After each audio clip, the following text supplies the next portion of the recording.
welcome, welcome, welcome. Welcome to In the Loop with Lupus and Carla. Lupus Live. We are here talking to a fantastic Lupus warrior, and I am not going to waste your time. We're going to be speaking with Lupus warrior Erica Andrews. So let me bring her on up to the room so we can have our discussion. Hold one. Hello. Hey, hi Erica, how are you? I'm good. How are you? I'm very good. I'm so good to see you. I'm excited to hear your story, I'm and I'm excited excited to. to talk to you. How are you First of all, today? I just want to say thank you so much. Like, I appreciate you for your time and opportunity. Oh, I haven't been following you guys long, but everything that I've seen and the information, I'm loving. awesome, awesome. I'm hoping that it's helping you in some way and helping you to overcome some things that have been going on. So tell us a Yes, little bit ma'am. about yourself. When were you diagnosed with lupus, and what led to your lupus diagnosis? I was diagnosed in April of 2007. I was 23 at the time.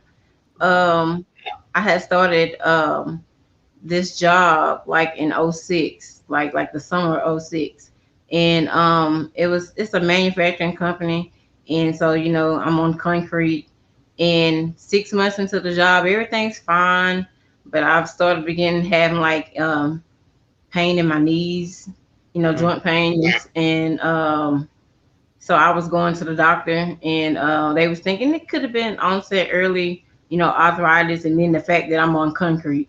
So it wasn't nothing just major. Um, then from that, the pain from my knees, and then it went to my elbows. To the wow. fact where there's like knots on my elbows, because I Mhm. like to pop up on my elbows a lot, and I couldn't even do that. It just would hurt like so bad. And I was also started getting those cortisone shots, and it would help, but it didn't last long. And so then the next step was, at the time my hair was probably about shoulder length, and it's real thick, Mhm. and I could get ready in the morning brushing my hair. My hair would shed, but not a lot, but I Right. would have hair all in the sink. And Wow. so, but I'm still having all this hair. So, I told my mom that I noticed my hair was just, seem like it's coming out. But she was like, I can't tell. I was like, I know, but as I can shake my hair and I can just see it raveling, in the sink. And so that kind of made my mom like, start paying like more attention to what was going on. Right. And kind of from there, the memory part, like, um my memory got so bad. I still struggle with memory, like short term memory. Wow. But my mom could tell me something, or somebody can tell me something. I walk out the room, come back, completely forget what they're talking about, or that like I've had arguments with people about what they told me. I was like, we didn't have this discussion. Right. So that was like the major thing. Mhm. And I was going back and forth to the doctors, and one of my primary care giver was like, "It sounds like you could have lupus, but it's hard to diagnose because it's known as the big mimicker." He said, "Now, if you start getting rashes, then I know for sure." Mhm. So that was probably March '07 at the time, Mhm. and I'm still working, missing a lot of days. So I had an MRI done, and I think like that first week of April, um, that's like it looks like you have lupus, but we're not quite sure. And I want to say like that next week, um, the rash came up on my face, just big as Mm. day, just showed up, and I had it over here too. And they was like, yeah, you have lupus, and I promise you, like I got that diagnosis, then the next day I got fired from my job. Wow. Missing so many days. Wow. That had to Yeah. be hard at 23 years old. Yeah, and at the time, my son was 4. My Mhm. daughter was about like 16 months. So I had little kids at the time.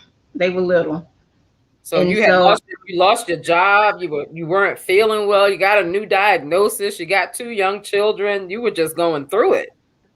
Right. So, and then like talk about the fatigue and being tired and stuff.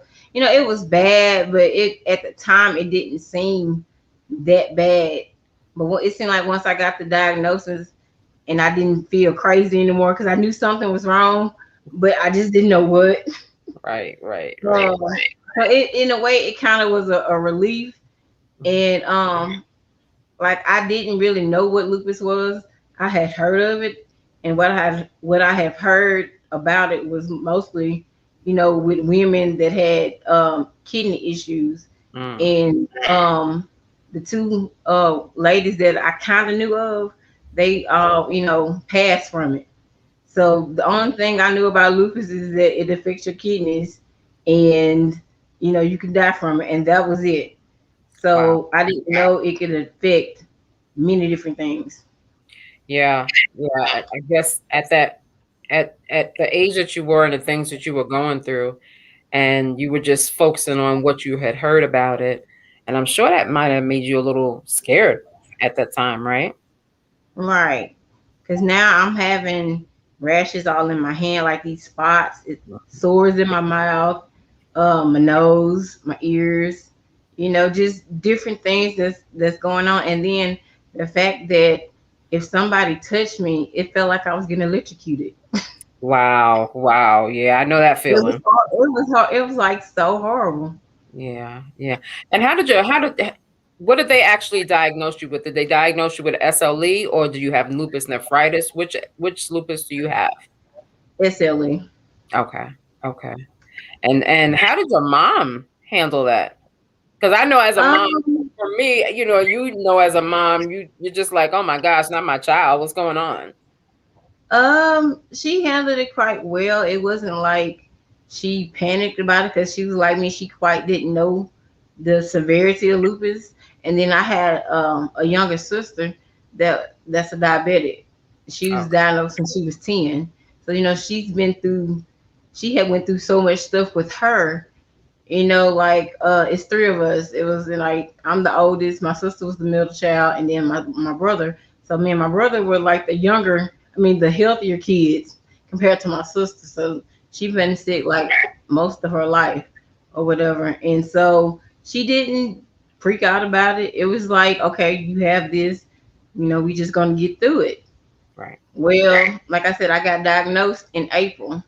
So 3 months later, my birthday comes. I turn 24, and the week after my birthday, I had a doctor's. I think maybe my second rheumatology appointment. And now they really seeing me, right. and I go, and it was like very very hot that day, and my sister and I went, and it took them forever to call me back there. And then, like I said, my sister was diabetic, and she was getting kind of sick.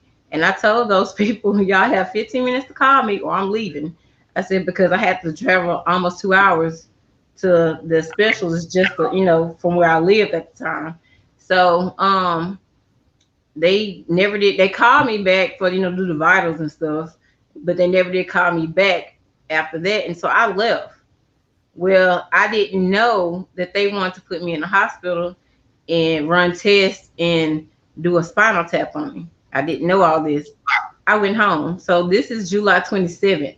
So the next week, um, they realize I'm not in the hospital. And so they Mm, get a hold to my parents, and it's like, well, we need her to come back so we can, run these tests on her. So my mom and dad bring me back. So like I told you how hot it was. So when I mhm. came back, this is like August 9th. I'm wrapped up in blankets because I'm cold. It's like Wow. 100 some degrees outside, but I'm cold. And then everybody's watching me because they scared I'm gonna leave. And I'm like, okay, my parents drove me. I can't go anywhere. And so they put me in the hospital, and I get a spinal tap done.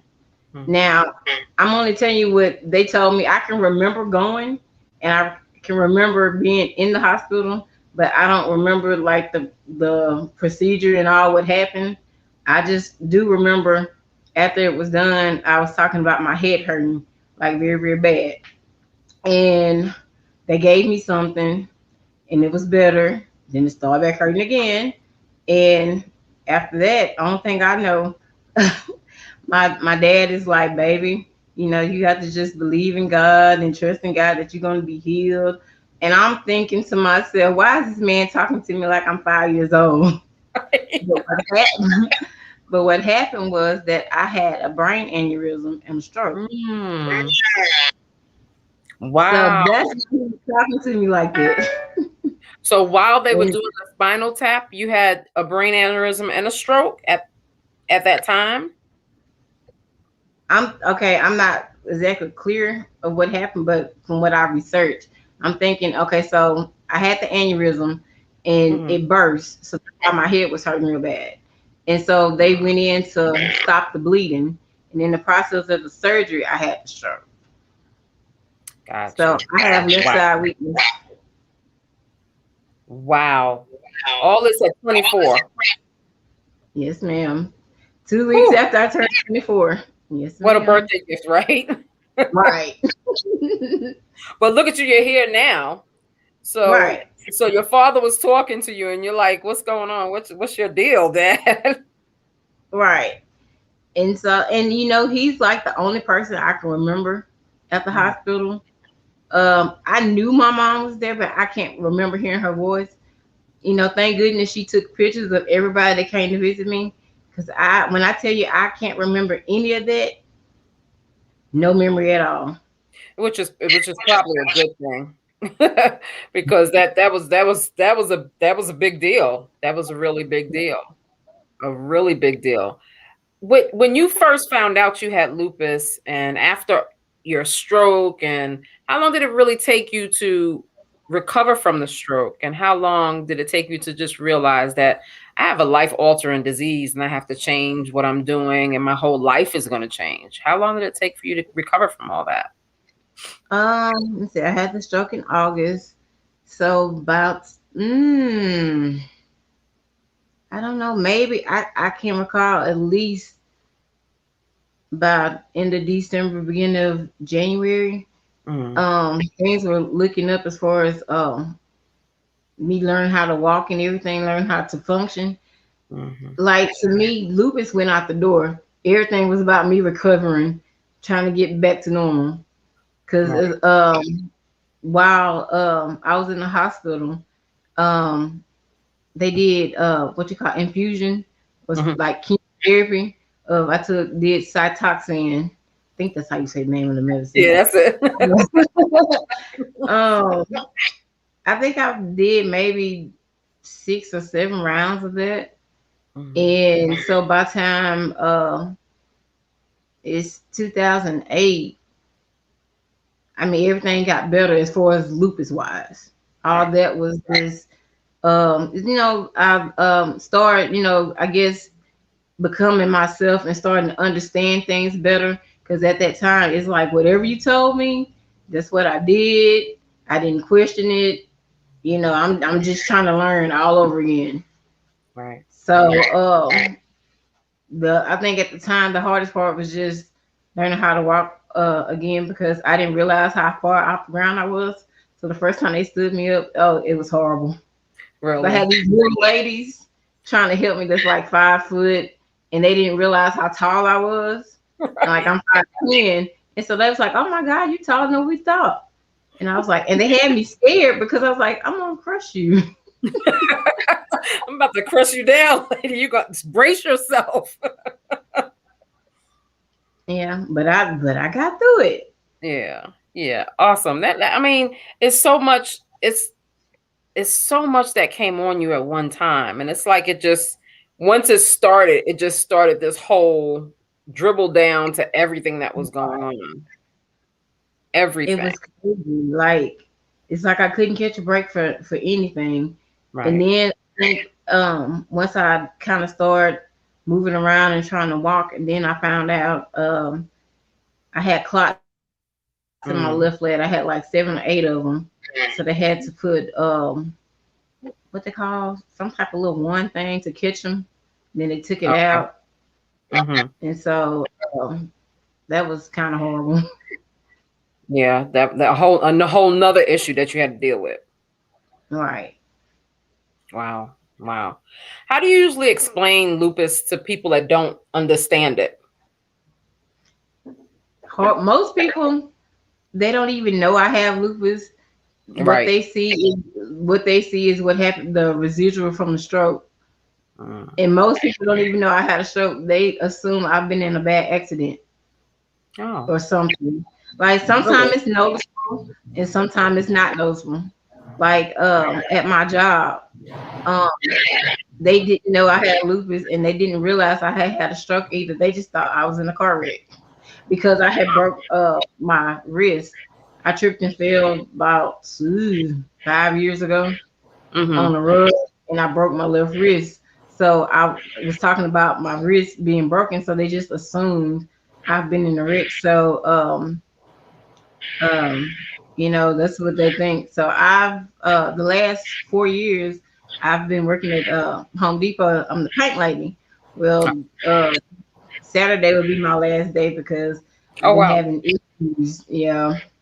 Okay. So and so now they're just a lot of people are finding out that I have lupus that didn't know that's what I had. Right, right, right. So you have to stop working because of the lupus and because of everything that's been going on with your body. Right. It's Okay. like it okay, so I went into remission in '09. From Okay. '09 up until last year, I really hadn't had issues with lupus. Like I once I learned what my triggers are, like being Mm. outside too long, that will cause a flare. And I kind of had like I can say a grip on it. So I didn't really think about me and lupus a lot. It Right. was just everything from the stroke. So now that I've been going through this flare since we had a snowstorm back in February, and I'm in Hmm. the South, so we don't get snow like that. Right. And I was trapped in my house all week. I couldn't Yeah. go outside because I couldn't go down the steps. So it's like ever since that snowstorm, Hmm. I don't know, it's caused like this flare, and I've been like experiencing stuff I've never experienced from the beginning. Like I have hives. Like I saw the your two other guests. That was the first time I heard hives connected with lupus. Right. Hmm. So I've been dealing with this since March actually with the hives, and they don't know why it's causing it, but I don't like it. Yeah. I hate hives. It's the worst thing in the world. And it's hard. It's hard to get rid of them once you get them, and sometimes they can become chronic. So I'm sorry you're Right. going through that. That sucks. That's what I was reading, that if you done had them for this certain amount of time, it's it can be considered as chronic. But I have had them for that amount of time, Hmm. and like and they're different. They look different depending where they are on my body. Hmm. Like Yeah. if I get it on my face, like my forehead, it swells right here, which it kind of is right now. So it's like a knot that comes up right here, and I Right. hate it, but oh Yeah. well, Yeah, there you go. That's exactly what you have to say to yourself, right? In oh order to well. not get down and depressed about it. Now, since you were diagnosed so early on, you were at that point, where you were a young woman just starting your life out and everything like that with your children and everything like that. Did you ever go through any bouts of depression, or was everything just spiraling and you really didn't have time to even deal with that portion of it? At the time, it didn't seem like I was depressed. I can say I did kind of experience it once. I had couldn't work anymore, and I was like kind of stuck at home. So Hmm. like the first 2 years, I wouldn't say it was depression. It was more so me just trying to understand and get better and just deal with it. So Right. now that I'm kind of like used to it, then it turned into some type of depression because I'm like I'm stuck at home. I'm used to working, Hmm. and I was on disability, but I was like just the whole lifestyle change of had to make sure balance your money better. So once I pay up all my bills, I was good. But then if I wanted to have some extra, then I'm like, Right. I want to go to work. It was hard. Yeah. Yeah. So now, after you finish working, what are you gonna do? How are you gonna survive? I'm gonna be at home for a little while. I have to at least get myself together. Like I Right. have to. I had been on disability this whole entire time, Okay. and but it stopped the first of last year, and they kind of can't tell me why. Like we trying to figure it out, so I'm trying to get back on it, but Okay. yeah, it's just I don't know. It's crazy. Yeah, it becomes such a hard and difficult time to deal with all that stuff just coming at you so much. And it seems Right, like it's always like that with lupus. If it's not lupus, then it's something else going on in your body, and then something else going on in your life. It's like everything just whew, comes back right, on you. I'm trying to see if there's anybody have a question on Instagram, but I think they're just listening to your story at this point. So right. your biggest support system I hear from you is your mom and your dad, and who else do you have as a support system? My kids, my friends. I mean, I had a big, support system.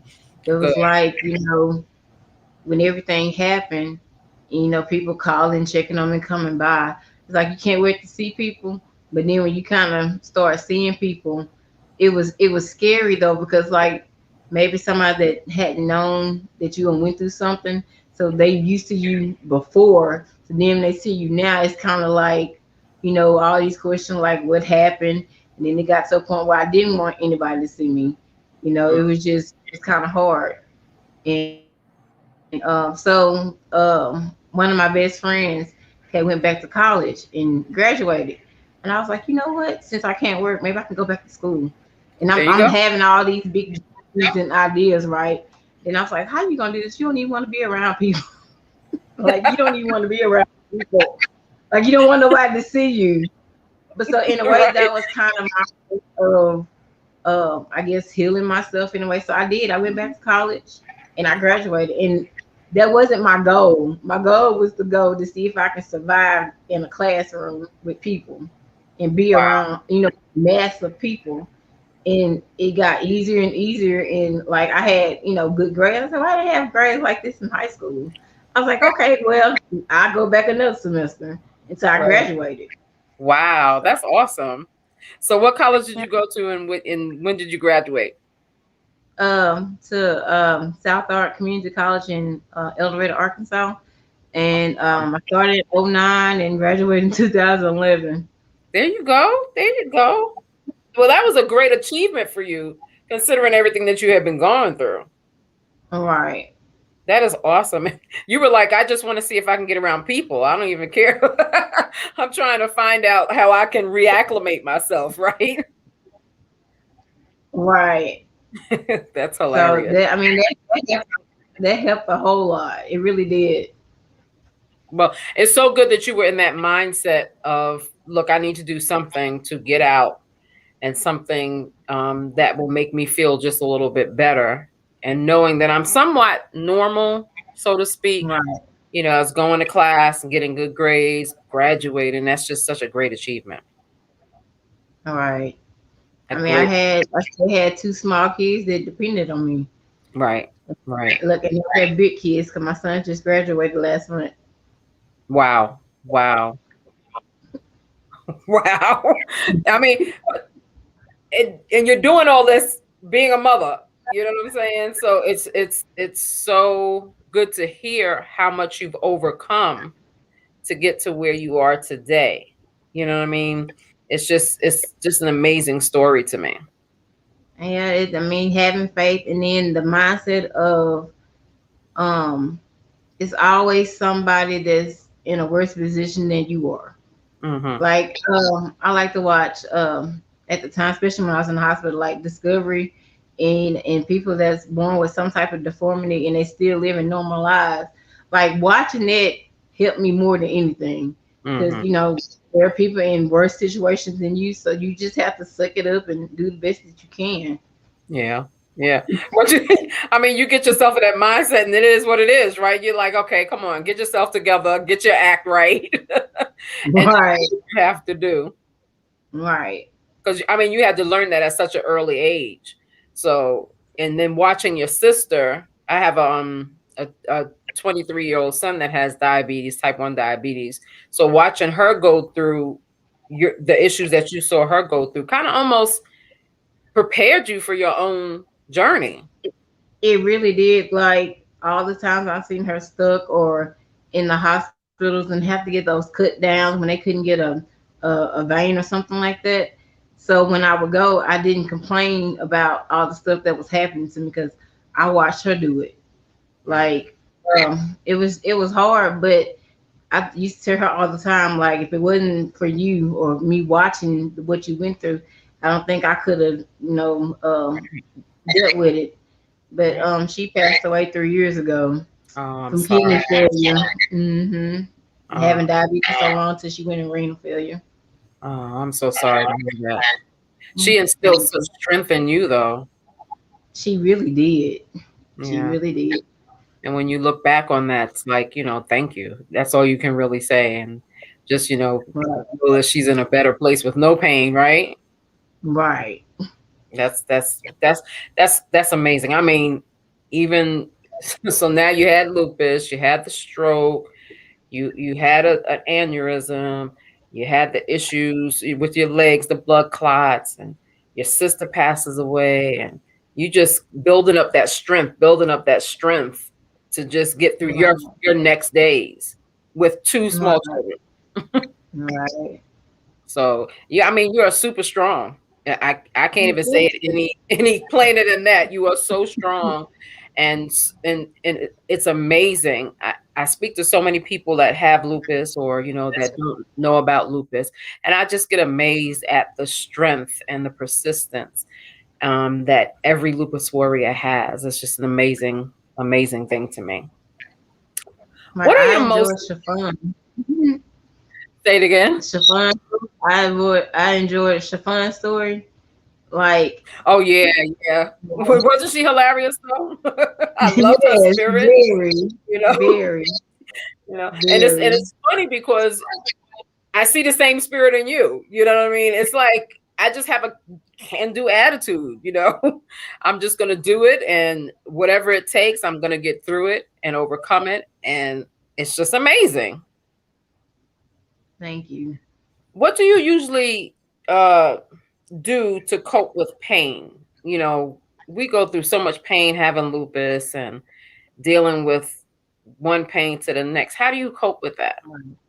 You know what was crazy? Like I said, I had been in, what you call your quiet period for so long, and I kind of avoided pain in some aspects, other than except in the wintertime. Like I can't stand to be cold, and I get so stiff. Yeah. So, but like I said, recently, like this pain I've been going through, oh my goodness, like I don't remember this much pain in the beginning because now it's like in my neck and shoulder and it hurts so bad. Like I have to get I made a bag of put some rice in a sock and put Mhm. it in the microwave and I have it on my neck a lot. And I try not to take a lot of pain medicine, but I am on gabapentin. I only take that like at nighttime because if I take it in the daytime, I'm gonna be asleep. Oh yeah, a lot of people say that about that. So, but and then the doctors prescribed me the 800 milligram ibuprofen, which that definitely like helps, especially if I have to work. I take that before work, and I'm good the whole time. Oh I'm wow. on the work anymore, so I'm good the whole time I'm there. Mm. And when I get home, but once I get still, that pain hits. Like once I take those shoes off, that's all she wrote. She's like, it's like your feet are free. Like you're gonna feel this pain. You're gonna feel that pain. That's interesting because a lot of people do have the issue with the gabapentin and trying to just find different ways to holistically really take care of the pain without taking a whole bunch of medication. So that's good. Yeah. That's very good. Has your lupus medications or you say you take the gabapentin at night. What other medications are you on and how does it affect you throughout the day? Excuse me. I'm on the Plaquenil, Mm-hmm. or the generic form of it. That I'm on blood pressure medicine now, the Alodipine. I take that. In the beginning, I had like about 10 or 11 different prescriptions of different stuff. Right. And like the prednisone, I hadn't been on prednisone probably in about 5 years now. Good, good. Except when, except when I had like a real episode when I went to the emergency room, and I think I was on it for a week. But as far as like taking it every day, I hadn't been on it like that in like 5 years. And I Wow. was so happy because my That's face tough. was so bloated. I hated it. It's Oh, like I a hated mission it. of curse. It makes you feel amazing, like you're superhuman. But then that round face and that round, the bulking of the body. Whew. At one point, I was on this medication called Keppra for it's like an anti seizure medicine, and that's all because of the aneurysm and stroke. So like the lisinopril, I was on lisinopril at one time and the elodipine at the same time. So it was a lot of medication that I was taking. So once I started getting to my normal self and started reading up on certain things I just took myself off of. Like I talked to my rheumatologist, and it was like, well, when I moved from Louisiana to Arkansas, and that rheumatologist, I loved him. I hate that he retired, but he was the only person besides my first set of rheumatologists that listened to me, and we, Mm. make out a plan. The one I have now, I don't really know him good. And so I go back next month, and so I have so much stuff I got to share with him, and I'm hoping that he listens to me, because if not, I'm just going to have to find me another one. Right. That's so important that you said that because don't waste any time. If they're not listening to you, that's exactly right. You just find you another person that's gonna listen. Because you And, know your and body the best. right. And what's crazy is that when I went to him, I just started seeing him in October. So when we met, he told me that even though he doesn't really know, we never did meet. He was in Louisiana and kind of worked with other doctors on my cases with the medicines and stuff. So he was familiar of what happened to me, even though he hadn't physically met me. So I was excited about that. But I'm kind of leery with him. Yeah, And it'll work out. I think. I think what happens is that when the doctors see that we're educated about our disease and that we understand how to advocate for ourselves, they treat us a little different. I right, posted something about medical gaslighting, like when the doctor tells right, you, "Oh, it's just you have to lose weight," or "It's all in your head." Once we go in there with our list and we're like, "Look, this is what I'm telling you is happening with me. Now you need to work with me to see how we can treat it all." right, They they they work with you a little differently after that. They really do.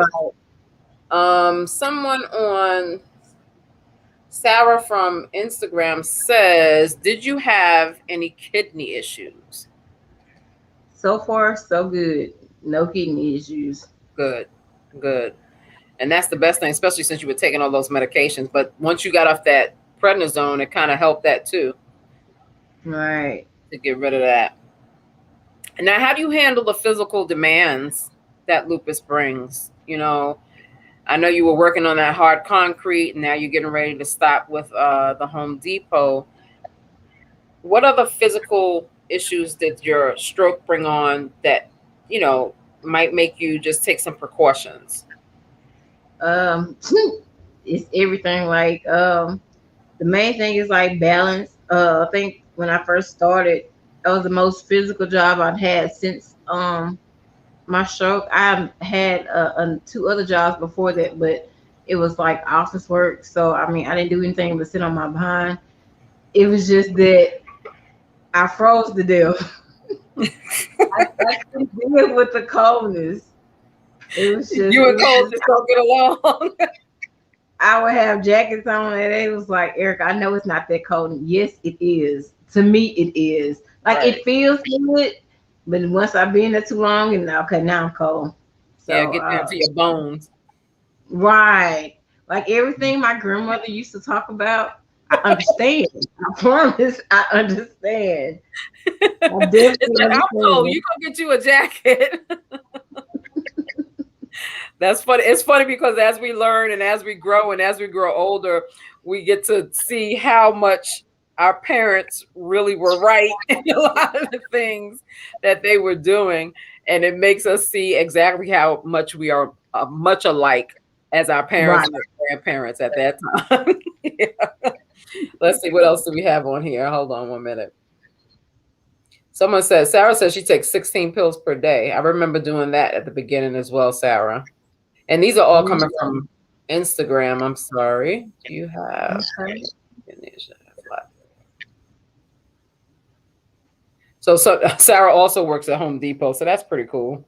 It's funny Okay. because sometimes you can find people that might log on and listen to your story, and they'll be like, everything is the same, but it's different. You know, Right. it's so interesting that although the disease is so different in each lupus warrior, most of the struggles, some of the struggles are really pretty much the same. All right. I've Um, only found one other person that has a similar story as mine as far as having a stroke. I can't remember if she actually had an aneurysm, but I know she had two strokes for sure. wow. Um, Found her like probably 2, 3 years after I got diagnosed. Well, no, that was like in '08, '09 when I got on Facebook, and Mm, so we connected. Like I hadn't talked to her in a while, but she was about the only person that I know that was kind of similar for right. story wise. But yeah, that pain though, like at first, like when I guess because I've dealt with it for so long, it doesn't bother me. So when I do tell people what I've been through, they're looking at me like, Yeah, how are you still standing? And I'm saying to myself, it was like nothing, which it wasn't, but I mean, that's what it kind of feels like if you dealt with it for so long. It's like, right. Right. you never know how strong you are till that's the only thing you can be. You are not lying about that. That's the truth. And it's funny because when you look back at what you've been through and how you are today, how you're here today, and just got over it, I mean, you can't help but just smile and say thank you. You know what I mean? Yes. It's just so amazing. What have you learned about yourself since you've been diagnosed? That I'm strong and I'm very determined. There you go. There you go. Determined to live beyond lupus, determined to live in spite of lupus and all that, right? Right. Because I put it like this, like, ever since I can remember, I've always been the type that want to prove somebody wrong. Like, I was never really girly. So I always want to play with the boys, and they always say, "Well, you can't do this." Well, I'm gonna show you that I can. Right, right. I've been like that, and so even my mom, like when they told her that it was a possibility that I'll never walk again, that I might have to be put in a home, that I won't be able to take care of myself. And Mm, my mom she told those doctors like, look, you don't know her. She right, she is like a very determined person. Like you see her like this now, I promise you the next time you see her, she won't be like this. And it was just that was facts. right. Yeah, it's done. You said it, it was done, right? Right. And it sometimes it's just that simple. I'm not living in this way that you want to give me. I'm gonna live the way Right. I want to live, and I'm gonna overcome what you say that I never was able to overcome. Right. Amazing. Amazing. What is your fight song? Like what song gets you going and gets you saying, "Look, I got this. I'm ready to get over this. Let's go."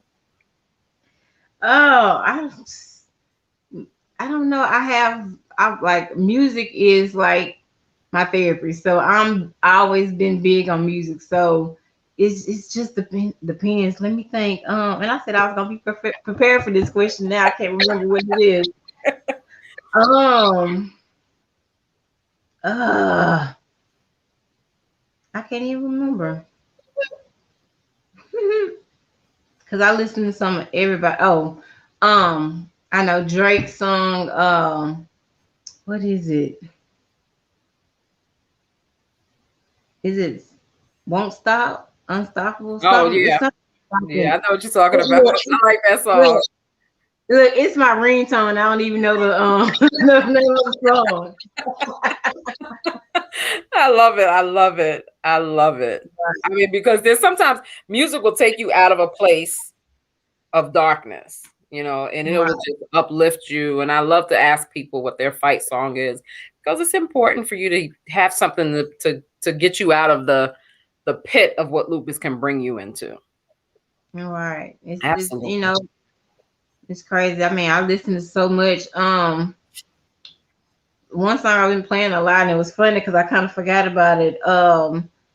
Beyonce's song "Work It Out" off the soundtrack of the Austin Powers movie. Yeah, Well, yeah. at the time, like at the time when that song came out, I was pregnant with my son, so the song's kind of old.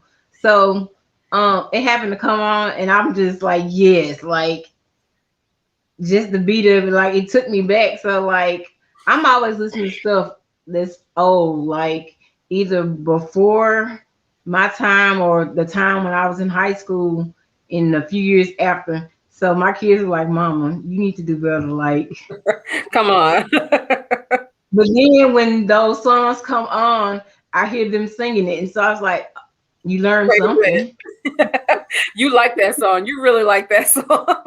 Right, That right. is awesome. Awesome, awesome. Let's see if we have any more questions over here. Danielle says, I have taken all of the same medications and done the same infusions, but recently my kidneys have gotten worse and we are now discussing dialysis. Oh, I'm sorry, Danielle. It's difficult. It's difficult to deal Right. with new things that you have to deal with lupus, and just know that you can get over it and you can overcome that, Danielle. And she says, I have never I really sure, yeah, spoken my to sister anyone. had to do dialysis. Yeah, your sister with the diabetes, So right? right. When she went into renal failure, she was on dialysis maybe a year and a half Mm-hmm. before she passed.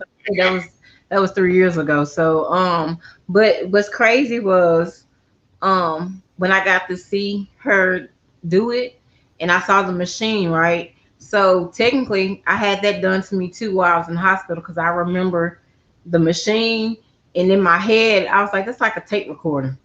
That's all Right. I kept. And I was saying to myself, why is this tape recorder has my blood? That's the only thing I kept thinking to myself, not knowing what it was. Right, right. But I bet Because you were out of it anyway. right. So then when you hear different things, like I've heard of people, having to do dialysis, not knowing what it was. So when I happened to go with her and I saw that, I was like, so technically, that's what happened to me. That's what I had to do. And she was like, yeah. I was like, well, I didn't even know. Like years later, it's like, Right, wow, that's what happened. right, right. Danielle also says, I have never really spoken to anyone else going through the same thing, so this is very helpful. Well, I'm glad I can help. So and that's why I love doing these interviews and getting your story out there, because you just never know how much help your story can give someone else, and how much hope your story can give to someone else. Um, Right. Someone asks, what is your diet? I like that laugh. That's funny. Like, nothing specific. Like, and I try to definitely, eat right. The main thing is like not overindulge in different things. I definitely, I love some salad, but then, I have my thing with chocolate. Like, chocolate has always been my thing. Always. I don't care for all the other type of candy. Just give me some chocolate and I'm good. Yeah, I feel you. I don't even have to have dinner. I can just eat chocolate. That's horrible, but Right. I know I can't do that, but I could if I wanted to. Let's see. Who else has a question here? I think that was the last question. And they And I just said, try to make sure I drink more water than anything. Like, Mm-hmm. Um, and at first that was like really really hard. Not that I drunk a lot of drinks. Like I do love juice though. Like I love juice, so I have to just, I started probably about 4 or 5 years ago to make sure I drink, the water I'm supposed to drink. But then I have it bad about like I know the last few months. And this something I have to bring up with my doctor where I'm always having to go to the bathroom. Like I don't have to really drink anything, and I'm just like have a kitty bladder, and that irks me like Yeah. Yeah. so bad. Yeah. Like when I first started working at Home Depot, and that's what I was worried about. I was like, Lord, I get this job, and then I have to go to the bathroom. Now I already walk kind of slow, and I have to walk all the way across the store. It's like, am I gonna make it? But I never had any issues with it, which I was glad about. But Yeah. it's like sometimes I just have that issue where I don't know, and then I guess it's from inflammation, and I'm swelling my legs and my feet and my ankle, and it's mostly like this whole left side. So, but I mean, it's been okay the past few days. Right, right, right. Now, is that the same side that you had the stroke on, or or Right. so it might have something to do with that, maybe? Right. So most, like I said, most of everything I've dealt with is mostly been because of the stroke in some ways. Like it was like the lupus kind of got put on the back burner. Like, and I go for my checkup, all that looks fine. It's like, you just concentrating on make sure there's nothing else coming up like on your brain or anything like that. So like right now, with this, because I don't know, I won't go to the doctor next month. If this is like a big flare or my lupus is just active again, because this is like the most pain that I've dealt with in a long time, and different issues just coming back to back. So it could be somebody that mentioned something to me about maybe, you know, fibromyalgia, because it's all in the same family. Because Right. like I said, my neck and shoulders, and I hate it, and it make it hard sometimes for me to breathe because then I have like pain in my chest, and it's Mm-hmm. not like a persistent pain, but it's where I can't lay back for Mm. long. It's just very very uncomfortable. Yeah, sort of like pericarditis or something like that, where it's like inflammation around the chest wall, maybe, or costochondritis. That can make you feel uncomfortable leaning back. So maybe Right. something definitely talk to your doctor about that, because it that I have the same type of issues. So that's no fun to deal with that. But they can always what I had costochondritis, and I had it so bad that like I had to sit up to sleep so that it wouldn't, I Mhm. felt like I was having a heart attack almost. But Yeah. then I went to the doctor, and the doctor, it freaked me out when it first happened. He had to put like 5 shots down my chest, Mm. yeah, 5 steroid shots down my chest. And I was like, I really don't want to do this, but if you're going to tell me that it's going to help me, get rid of this pain, and I'll be able to breathe better, and be able to lay down, then I'm going to do it. And sure enough, it helped. It helped. So, just make sure you check with your doctor, and definitely keep your log on exactly what you're going to tell him you've been going through. Right. Look, I have a whole bunch of pictures to show him, a list of stuff that I wrote down. Like Yep. he's gonna be like, oh my god, this girl is like gonna be on me. Cause like with my chest, it's like it's not a pain like my heart or anything, but it does make me feel like my rhythm is off some kind of way. Like it skips a beat in a way or two Mhm. beats or something, then it's back regular. And then as far as like the laying back part, it's more so in the back of like I don't know how to explain it. Like it's in my chest, but it's not in Like my in your chest. lungs or something. Right. It's just, Yeah. I'm like, It's but it's another issue, right? right. It's like I don't know. So, and that was my thing about like I didn't want to kind of stop working, but then, because like I love my job as far as like being with the customers. I have a lot of customers that's like in their feelings because of Like, I'm not gonna see y'all anymore unless I just come here to shop. And it's Right, like, right. well, why? And I was like, my health is more important. I was like, well, we understand.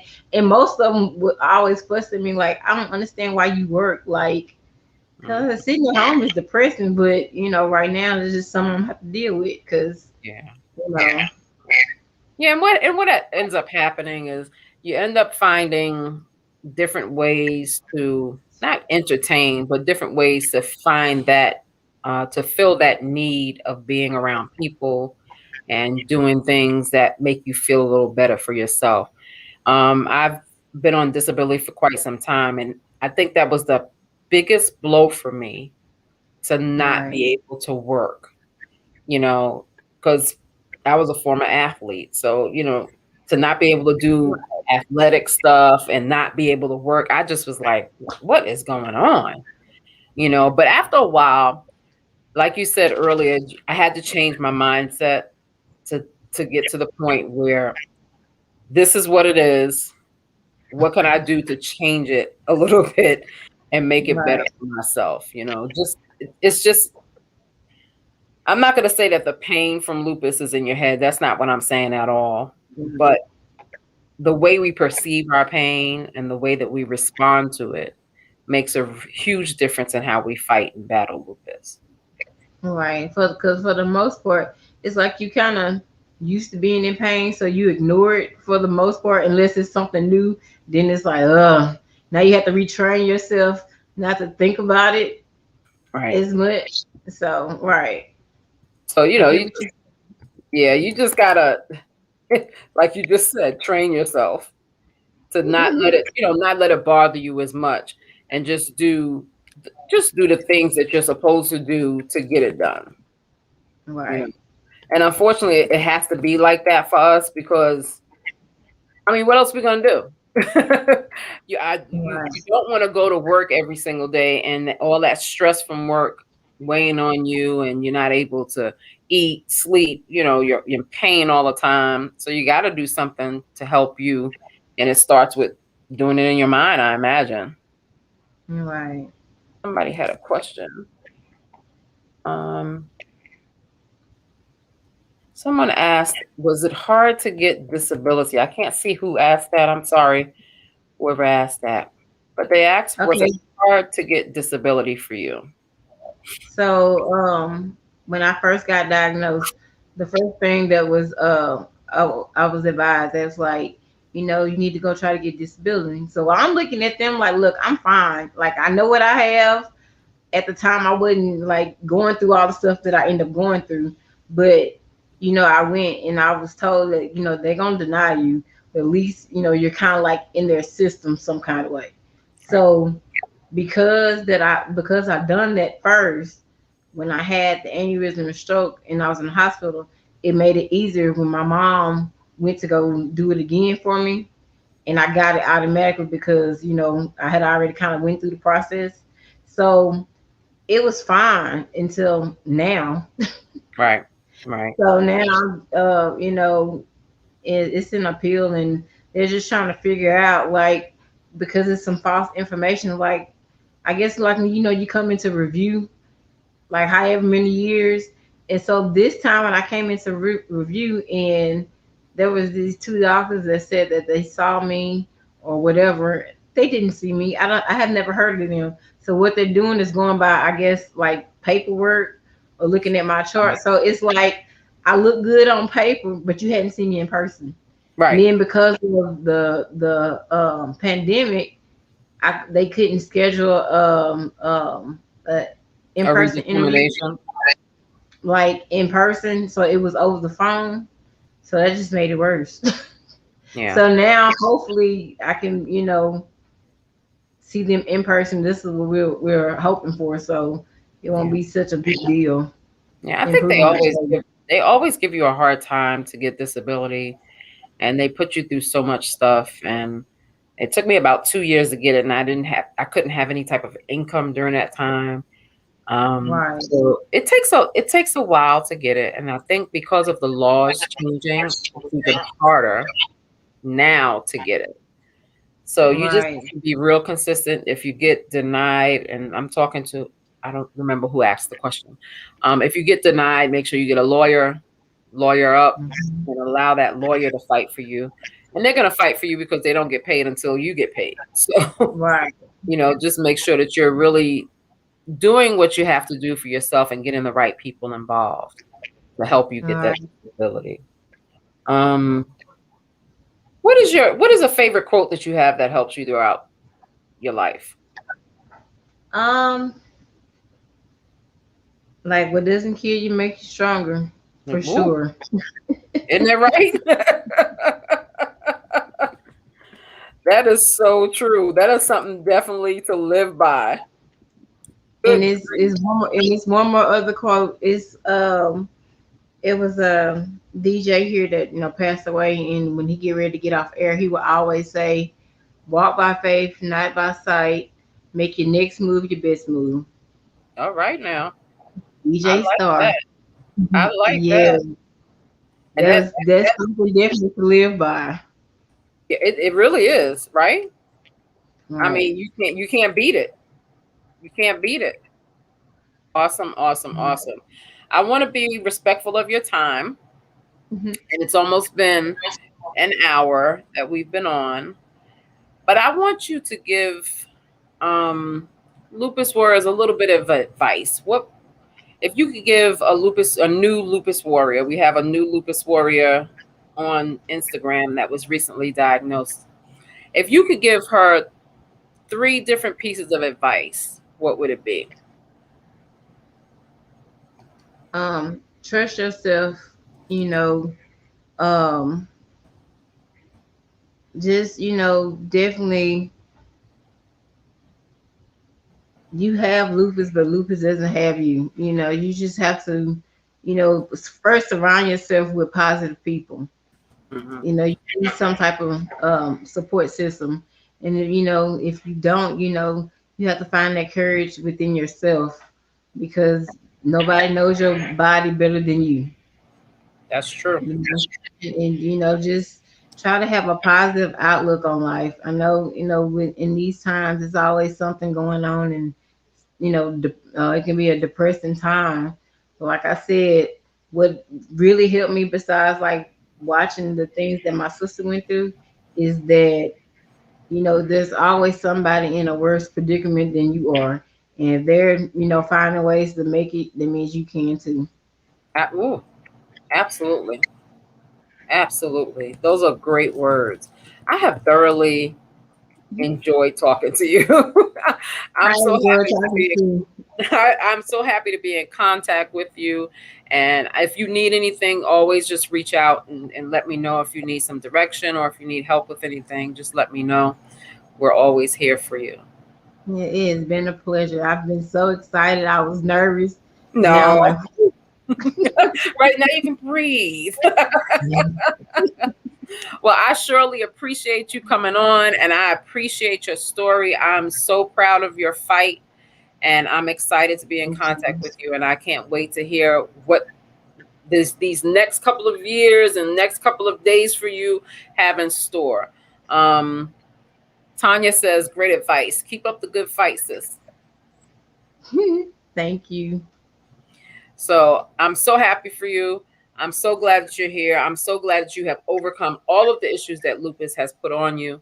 And I know you'll overcome everything else or anything else that lupus tries to get at you. All right. So thank you so much for coming. And you Thank have you a for having me. great night. You too. Awesome. Thank you. Bye bye. Bye. Oh my goodness. What an amazing, amazing, amazing, amazing story. If you missed this, go on back and hit the replay because Erica's story is amazing. It is so amazing to me to see what brought on lupus with a lupus warrior to where they are today. We go through so much issues and I get so excited to see the strength of a lupus warrior. I get so excited to see the persistence of a lupus warrior and I'm so excited that she was able to share her story. Please share her story on your your social media pages so that other people can be encouraged and get some hope and garner some strength from her story. Although we all go through different things, it's so important for us to hear the story of other lupus warriors and know that we can overcome anything that lupus puts on us. So, like Erica stated, you have lupus, lupus does not have you. I want to thank you all for tuning in tonight. I thank you all for tuning in on Instagram. And if you are interested in sharing your story and encouraging someone else, just shoot us an email at lupusandcolor@gmail.com, or you can hit us up on Facebook with private message or Instagram at private message. This has been amazing. Erica's story was amazing to me. Her spirit is so sweet, and I love the fight in her. So thank you all for coming on and listening to Erica's story. And I hope to see you again on Sunday when we have our support group. You can sign up at lupusandcolor.com/events. So thank you everybody for tuning in. I appreciate you all and have a great night. Bye.